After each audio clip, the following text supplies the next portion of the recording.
Mr. President, rural Oregonians who have long worried about trains rumbling through our treasured Columbia River Gorge had their fears realized last Friday when a mile-long oil train derailed and caught fire in the heart of one of our state's crown jewels, the Columbia River Gorge.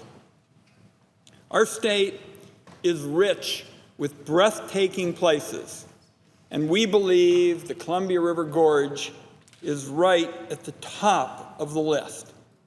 Local tribes consider the area sacred ground, and it took the breath away from Meriwether Lewis, who wrote in his journal of beautiful cascades which fell from a great height over stupendous rocks. In addition to being a haven for wildlife, the gorge is the lifeblood for tens of thousands of residents of the Pacific Northwest, a critical transportation corridor, and a center for outdoor recreation and tourism. Those who visit the gorge do so to windsurf and kiteboard and parasail and fish and hike and camp.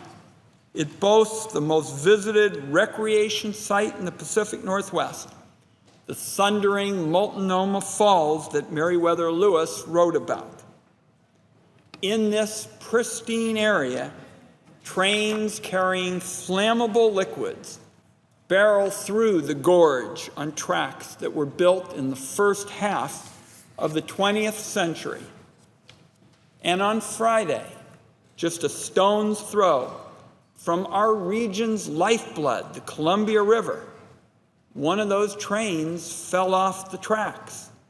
16 cars hauling crude oil crashed within view of a community school in the small town of Mosier. 3 tank cars caught fire, 1 car leaked oil, and 1 experienced what is known as a thermal tear, sending a column of flames shooting into the air. You can see from the photo next to me just how close this fiery crash was to that school. People within a mile of the crash site were evacuated. The evacuation zone included Interstate 84, which was closed for 12 hours, and at least nearby 100 households. Some of these folks have yet to be able to return to their homes. The sewer system was damaged badly enough that it was taken offline. Firefighters were forced to use so much water to put out the fire that the town's main well was depleted. As a result, residents who remain have been forced to drink bottled and boiled water. And this has all been taking place in the middle of a heat wave at home. Here's the thing about the reality I just described. A lot of Oregonians are telling me we got lucky with the oil train accident in Mosier, and they are right. This crash has left Oregonians wondering what unlucky would have looked like. I can tell you it doesn't take a lot of imagination. The Mosier crash could have been much worse had the train been going faster and more cars derailed. It could have been worse if the crash had happened on Thursday, when winds were clocked above 30 miles an hour and the fire had spread to the nearby tree line.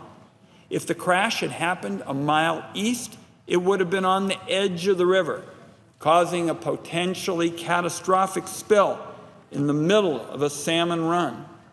If it had happened 60 miles west, it would have been in downtown Portland or in one of the suburbs.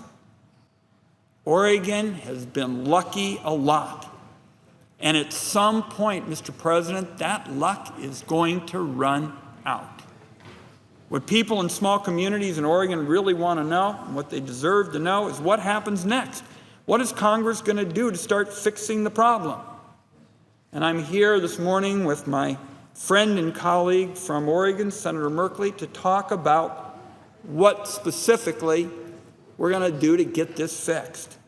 More than a year ago, I introduced legislation with Senator Merkley Senator Schumer and 5 other senators, the Hazardous Materials Rail Transportation Safety Improvement Act.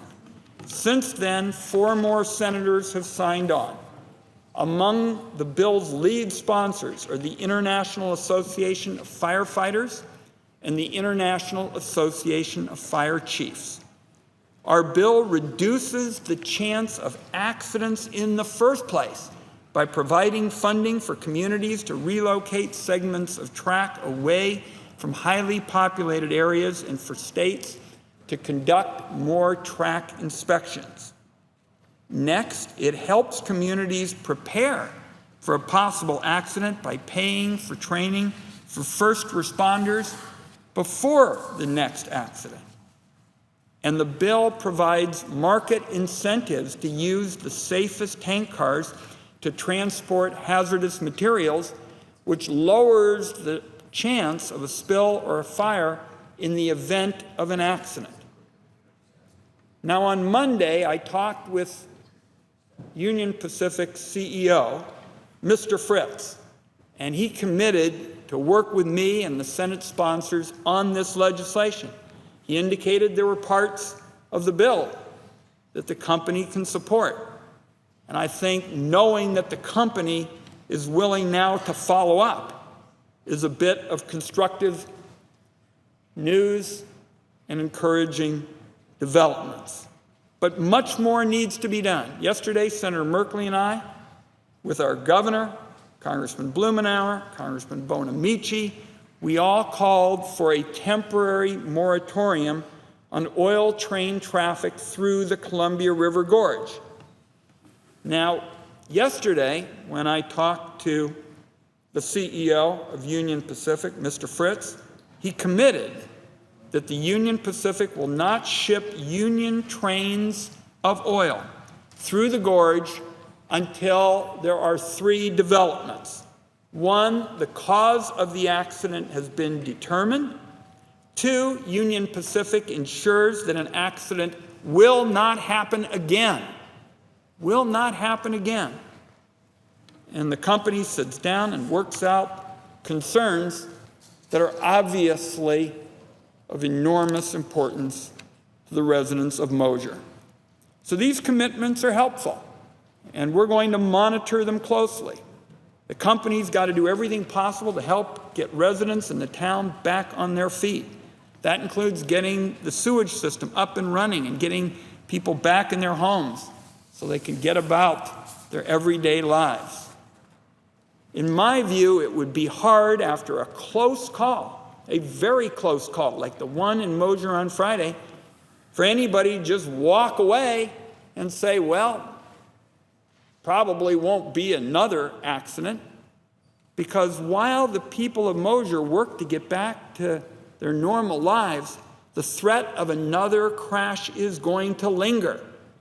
Our people are talking about, they're telling the newspapers that they're nervous.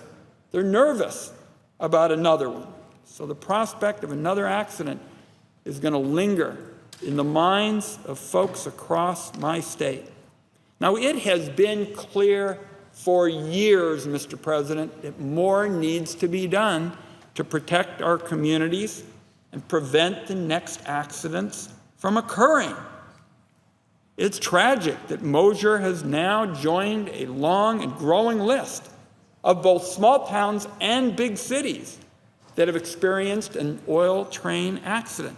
These include Castleton, North Dakota, Lynchburg, Virginia, Aliceville, Alabama, New Augusta, Mississippi, LaSalle, Colorado, Galena, Illinois, Watertown, Wisconsin, and Philadelphia, Pennsylvania. So more needs to be done to ensure that transportation systems used to haul crude oil and flammable liquids are up to par. I hope members of this body on both sides of the aisle will join me and Senator Merkley and 9 other senators. We've already got over 10% of the Senate. I hope they'll join us in our effort to protect communities everywhere from the next oil train accident. This has nothing to do with Democrats and Republicans. What this has to do with is whether we're going to take common sense steps to prevent these accidents and ensure that, in particular, we do everything we can to have the kind of trains that are not as likely to be part of accidents in the future. My colleague, Senator Merkley, has been a terrific partner in this effort. We have been talking about how we're going to tackle this urgent issue for the people we represent, and he is going to have important remarks about Friday's accident in Mosier as well. Mr. President, with that, I yield the floor and look forward to Senator Merkley's comments.